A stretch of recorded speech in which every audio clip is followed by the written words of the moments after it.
新年好，新年好！恭祝各位樂迷新年身體健康，耳聽八方。喺56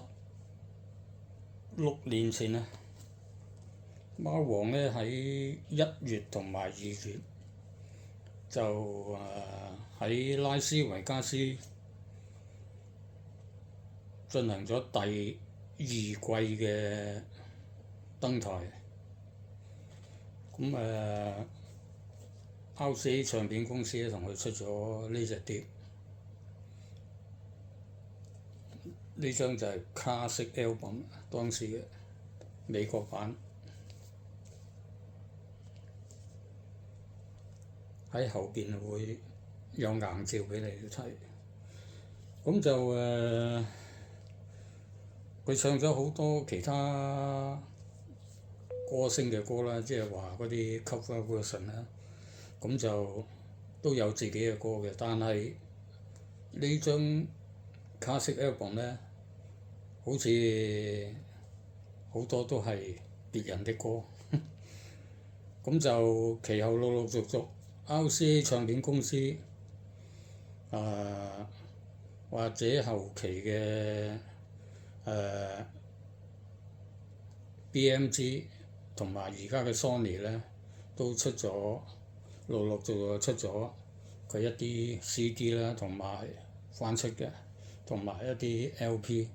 咁一啲就係有 remaster 過啦，咁就係喺呢一度嗰啲啦。咁呢度嗰啲呢，就係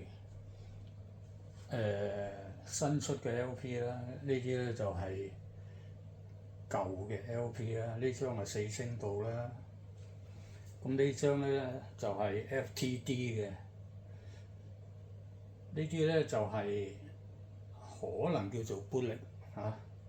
咁呢幾張呢都係 Follow That Dream 系列。咁呢啲呢就係呢個比較特別啲呢，就嗰陣時嘅8星軌嘅嗰啲錄音帶。咁呢啲呢就bootleg。咁呢個呢就係比較所謂高音效嘅 high resolution 嘅。咁呢啲呢就係有啲係 Memphis Recording Service 出嘅啦。咁呢張呢就原本 RCA 出嘅啦。咁呢張呢就係 Graceland 出嘅。咁佢講 on stage 呢，其實好多唔係同期，即係1月、2月，1970年嘅1月、2月嘅出品。